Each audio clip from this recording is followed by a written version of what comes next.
meus pais me cobravam isso. E daí, enfim, cara, aí quando eu fui fazer lá o vestibular e eu vi que eu não sabia fazer, tipo, nada da prova, né, uma questão em 30, eu fiquei muito frustrado com a escola. Eu falei, pô, acho que da minha parte eu tinha feito tudo mais ou menos direitinho, né, velho? E eu não tô dando conta de fazer a coisa. E eu comecei a estudar muito por livros, cara. Tipo, na minha época do terceiro ano, eu pedi ajuda pra vários professores e vários deles também nem conseguiam fazer as questões. Então era uma parada bem difícil, bem técnica. Depois de alguns anos eu comecei a dar aula em turmas que preparavam pra esse vestibular e tal. Enfim, é um negócio muito difícil com o qual os próprios professores não estão muito acostumados a trabalhar. E eu falei, cara, que louco, acho que a escola, pelo menos a escola que eu tava, não vai me ajudar nesse caminho aqui, tá ligado? E aí eu troquei uma ideia com meu pai na época, meu pai comprou aí, eu comecei a me apaixonar pelos livros, velho. Eu lembro que meu pai comprou tipo uns R$ 1.000 em livros pra mim, lá atrás, livros de matemática, de física e tal. E eu sentava, cara, e começava a estudar, velho. No início foi muito difícil, né, velho? Você estudar sozinho por livros e tal. Era uma parada que, tipo assim, eu abri um livro de matemática, li uma página e não entendi nada que tava rolando. Mas eu insisti nesse processo, cara, e até que rolou um dia que deu um clique, eu li uma parada e falei, cara, que louco, velho. Entendi como é que a matemática funciona, pelo menos nessa página aqui, saca? E, enfim, aí eu comecei a estudar muito por livros, assim, tipo, a ponto de faltar 4, 5 dias na escola, porque eu tava trancado dentro de casa estudando livro de matemática e física, velho. Mas a diretora ligava lá pra minha mãe, pô, cadê o menino? Tá passando mal, ele não vem aqui uma semana. Ah, o moleque tá trancado estudando aqui, velho, não quer sair não e tal. E aí eu comecei a estudar várias coisas e várias coisas que eu não tinha aprendido na escola. E daí, depois que eu me formei, aí eu fui fazer a prova do ITA no fim do ano, tomei pra dentro de novo, porque era muito mais coisa que dava pra eu estudar em um ano. Mas eu fiquei feliz pra caramba, que eu comecei a aprender muitas coisas, né? E aí eu vi que tinham várias coisas muito interessantes, vários jeitos diferentes, depois que eu estudei por vários livros distintos, né? Tinham várias palavras que eram muito diferentes do jeito que eu tinha sido apresentado na escola. Tipo, matemática mesmo, várias vezes eu achava muito chato, velho. Talvez a maioria de quem tá nos escutando aqui também acha, não sei como é que você também era assim, com matemática. Eu também achava muito chato, apesar de que eu tinha alguma facilidade, tanto é que eu quis estudar engenharia, várias palavras eu achava muito chatas, velho. E aí, lendo e estudando como é que a coisa de fato funcionava, eu comecei a achar muito interessante, velho. E era uma visão muito distinta da qual a escola tinha me apresentado. E talvez tenha apresentado pra maioria da galera. E aí, por isso eu criei o canal lá atrás, né? A ideia era postar essas aulas que eu gostaria de ter tido, assim, apresentar alguns assuntos com uma visão diferente, que pra mim fazia muito mais sentido, mas que lá na época da escola, do jeito que me foi apresentado, era um negócio meio sem graça e tal, um negócio que não fazia muito sentido. Agora eu já nem lembro qual foi a sua pergunta, mas eu acho que eu terminei na minha cabeça eu terminei de responder ela aqui. O que foi esse fato, ou o que te fez enxergar que a matemática era legal e que ela era uma coisa mágica, assim, interessante? O que foi isso? Cara, eu acho que eu só descobri uma parada que eu me arrisco a dizer que talvez já exista. Tipo assim, cara, para pra pensar. Se você for pegar lá nos pitagóricos, velho, pega os gregos, a matemática pros caras, velho, era tipo uma religião, velho. Era tipo uma seita. Se você colocar na Academia de Platão, tava escrito lá em cima: não são admitidos os ignorantes em geometria. Os caras, era tipo uma seita maluca pros caras, e os caras levavam muito a sério. Tipo assim, nos pitagóricos mesmo, cara, tem uma história interessante que se conta, que é assim... a gente lembra muito do Teorema de Pitágoras, né, quando a gente fala dos Pitágoras, mas os caras eram matemáticos muito bons e tal, e faziam muitas coisas, né? O Teorema de Pitágoras é só uma pequena parcela disso. E os caras, eles levavam muito a sério a matemática, estudavam muito e tal. E aí tem uma treta lá numa época da história que surge a ideia de um número irracional. Era um número tipo pi, saca? 13,1415 é um número que tem infinitas casas decimais sem nenhum padrão de repetição. Tipo, pra galera isso não faz nenhum sentido, cara, esses números não existem. Como assim? Um número que se repete infinitamente, ninguém sabe como é que ele termina e tal. Raiz de 2 também é um desses números. Aí na época lá dos Pitágoras teve um cara, se eu não me engano ele chama Hipaso de Metaponto, que ele usou o próprio Teorema de Pitágoras pra provar que os números irracionais, eles existem. Ele falou, cara, pega um quadrado de lado 1, se você usar o Teorema de Pitágoras, a diagonal vai ter que ser raiz de 2. E raiz de 2 é um número que é infinito e não tem padrão de repetição e tal. O que os caras fizeram com o cara, velho? Jogaram ele do barco e afogaram o cara, velho. Falaram, mano, mata esse cara, velho. Tipo assim, esses números não existem, tá ligado? Então, assim, a matemática pros caras era tipo uma religião, era uma seita maluca, os caras levavam muito a sério. Aí você pega Galileu, século XVII, avançando um pouco. Ele escreveu no livro dele lá, Duas Novas Ciências, ele fala assim, o universo foi escrito em linguagem matemática e é preciso compreender os seus caracteres para entender a linguagem de Deus. Que é um negócio meio semelhante com os gregos, né? Tipo assim, o cara tava estudando matemática, para ele tava quase que transcendendo, cara. Tipo assim, se comunicando com Deus, entendendo como é que os fenômenos naturais aconteciam e tal. Tipo, pô, bicho, peraí. O que os caras estavam fazendo? Estudar matemática pros caras era uma experiência quase que metafísica, saca? Era descobrir Deus, né? Porra, bicho. E pra gente na escola hoje é um saco, velho. Moleque olha que forma de Bhaskara, que bosta é essa e tal.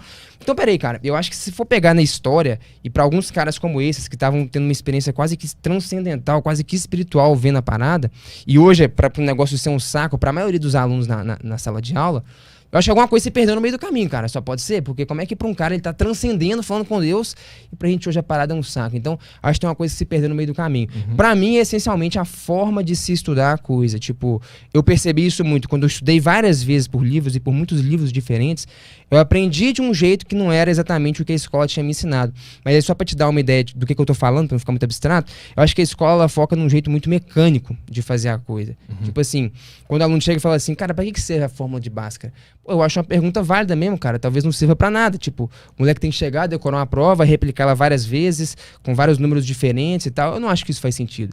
Mas o foco da escola muitas vezes é isso, né, velho? Um jeito mecanicista de fazer a coisa. Pega essa fórmula, decora ela, repete 20 exercícios iguais e tal.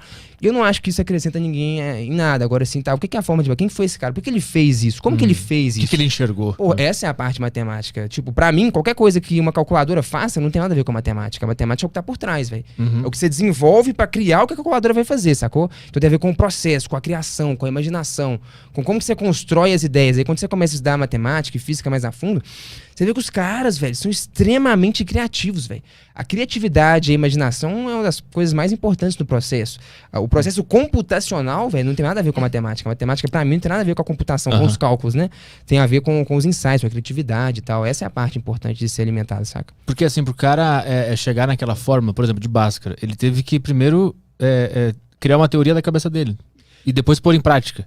É tipo isso. Na verdade, no caso da forma de Bhaskara, é até um pouco diferente. Talvez num processo físico seja assim, mas tipo, na matemática, a ideia é mais ou menos o seguinte, cara. Eu gosto de ensinar muito a matemática assim. É tipo um jogo, saca? É tipo um xadrez.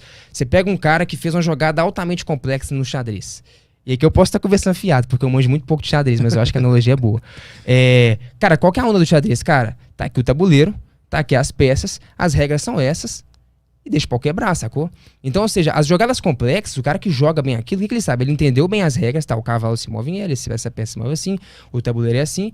E, mano, daí pra frente é criatividade, prática. Claro que quanto mais horas você gasta com a parada, né? No Pequeno Príncipe já se falava isso, né, velho? Foi o tempo que você gastou com a rosa que fez ela ficar importante. Quanto mais horas o cara gasta no xadrez e tal, e quanto mais criativo, ou quanto mais imaginação ele tiver, ele consegue criar coisas mais complexas e construir raciocínios. Cara, mas o jogo é o mesmo, o tabuleiro é o mesmo, as regras são as mesmas, saca? Então, assim, o que é uma jogada complexa? É um cara que entendeu bem como é que as regras funcionam e sabe brincar com o jogo. E tem um raciocínio, às vezes, criativo pra executar. A parada do Bhaskara é isso, cara. Você tem a matemática, no caso aí seria tipo a álgebra, é um jogo, ela tem algumas poucas regras, velho. Tipo 3, 4, 5 regras. E aí o que é a forma de Bhaskara? É uma construção, é uma jogada muito foda no xadrez, mas que no fundo ela é só o quê? Ela é uma execução do que as regras permitem que você faça. Faz sentido? Então, ou seja, o que pra mim é entender a matemática? Não é você ver a jogada final, é o processo inteiro de construção dela, saca? Isso é muito mais difícil, é claro. É muito mais fácil eu te dar uma forma e falar, cara, repete isso aqui 20 vezes, treina 50 vezes aqui no exercício igual, você chega na prova, você faz aquilo, vai ser igual, você já fez 50 vezes, e você tirou um 10, você falou, cara, você sabe matemática. É muito mais difícil o meio do caminho, né? Tanto é que, pô, o cara ganhou um nome pra fórmula dele, né, velho? A fórmula de Bhaskara, assim, é difícil, assim. E no caso, lá no nosso curso, eu construo com os caras. Como é que o cara construiu a forma de Bhaskara? Foi assim, pá. Aí você faz etapa por etapa, assim, mostrando cada regra do jogo, cada passo que você dá pra você construir a equação. Pra mim também matemática é isso, velho. Do resto é só uma reprodução mecânica na qual o aluno, na maior parte das vezes, cara, não vê nem sentido naquilo, saca? Ele não entende o que tá rolando. Ele decora um tanto de coisa que ele não vê muito significado, ele só aprende a reproduzir. Eu não acho que a matemática tem a ver com isso. Tu acha que tu ensina assim, tu mostra quem foi o cara, o que ele fazia, o que ele tava pensando e como que ele chegou nesse ponto? Essa é minha pira. Você pode dar um exemplo de alguma fórmula, algum cálculo matemático muito legal, que tem uma história muito legal por trás? Tá, beleza. Pode ser da Bhaskara, se ela for legal também. Deixa eu pensar algumas aqui então. Deixa eu tomar uma água aqui, bicho. Se você deixar, eu vou falar pra caramba aqui, É velho. isso que a gente quer, é isso que a gente quer. Massa, velho. Que é muito conhecimento pra minha cabeça e eu vou te acompanhando. Demorou. Ó, uma que eu gosto de contar pra caramba pra galera. Assim, o que eu curto fazer, velho? Eu gosto muito de estudar as coisas a fundo, eu gosto muito de estudar a história da ciência, pra trazer um pouco de história. Mas eu acho que o ponto de partida, de algum jeito, ele sempre tem que ser uma pergunta que vem do aluno, saca? Então, tipo assim, tem um cara que fala muito isso, ele chama Rubem Alves, ele fala assim, cara, o papel do professor é tipo da cozinheira. Não é entregar a comida, é primeiro despertar a fome. Então, assim, eu acho que de algum jeito eu sempre tento começar com alguma pergunta que instigue o aluno e convide ele pra entender aquilo. Porque, tipo assim, cara, talvez eu vou dar uma volta grande pra te responder, mas vai fazer sentido. Eu acho que se o aluno não tá afim de estudar a parada, se ele não tem uma motivação pra estar ali, a despeito do fato de que ele foi obrigado a sentar ali, cara, mas isso aí não coloca ninguém ali, não de espírito, né, velho? Só fisicamente, eu acho que o processo não vai se iniciar. Então, tipo assim, tem uma parada importante que é de você conseguir despertar a fome no aluno, que é de você convidar ele pra estudar uma parada que possa ser interessante. Então, eu curto sempre começar com alguma pergunta, velho, alguma pergunta boa, porque isso convida o aluno, se você consegue, tipo assim, eu chego e falo pra você assim, cara, vamos lá, uma pergunta que até, não gosto de falar desse tema não, mas que os terraplanistas usam muito, e eu acho que ela é boa, cara, eu acho que ela é boa. Os caras falam assim, cara, peraí. Pega a bolinha aí. Não, essa pergunta é tipo assim, cara, se eu solto uma maçã aqui, a gravidade puxa ela e faz ela cair no chão. Como é que você me fala que essa mesma gravidade, velho, que faz a maçã cair no chão, é a gravidade que faz, por exemplo, a Terra girar em torno do Sol? Pô, por que a Terra não cai no Sol, então, por exemplo? Tipo, essa é uma pergunta boa, cara. Já para pra pensar nisso? Por que ela não é engolida pelo Sol? Porque como é que é a mesma gravidade, né? Tipo assim, é um questionamento que os caras fazem. Sim. É porque assim, como é que é a mesma gravidade? Hora ela faz a maçã cair e hora ela faz a Terra girar em torno do Sol. Por que o fenômeno não é o mesmo, saca? Por que a mesma gravidade que faz a maçã cair, bota o satélite em órbita? Por que o satélite não cai na Terra? Sacou? Aí a galera fica pirando assim e tal. Pô, é mesmo, hein, cara, e tal. E essa é uma pergunta que eu acho válida, mas que ninguém se dá o trabalho de responder. E aí, tipo assim, já teve aula, velho, de eu dar de gravitação desse tema. Eu colocava essa pergunta, aí às vezes eu fazia uma piada e tal, a galera ria. Eu falava assim, cara, e você sabe responder isso aí? Os caras, pô, é mesmo, velho, e tal. Aí você começa, cara, pô, é verdade e tal. Tipo, talvez você esteja meio curioso aí, não sei, alguém tá escutando, mas por que a gravidade atua de jeitos diferentes? Então eu acho que às vezes, dependendo do contexto, a história da ciência pode ser interessante pra convidar o cara, porque a gente gosta muito de ouvir história, mas às vezes também a instigar o cara também é interessante. Normalmente, esse é um exemplo bom, assim, quando eu vou dar aula de gravitação, eu gosto de começar falando nisso. Alguma coisa que é simples, mas que pra muita gente não tá tão claro na cabeça como é que as coisas funcionam. E a física, ela é assim, cara, nem sempre ela é intuitiva. Se fosse só intuição, só o senso comum, eu acho que funciona assim, pô, a gente não precisava nem estudar, né, cara? Não precisava ir pra escola. Então, tipo assim, eu gosto de começar, às vezes, por questionamentos, por indagações que convidam um aluno que incomoda ele e fala, caramba, é mesmo, por que esse negócio funciona assim e tal? Porque senão o processo não se inicia, velho. Se o aluno não quiser aprender, ele não aprende, cara. O Galileu fala uma parada que eu acho legal, que ele fala assim, cara, é impossível ensinar qualquer coisa a um homem. Só é possível ajudá-lo a descobrir a coisa dentro de si.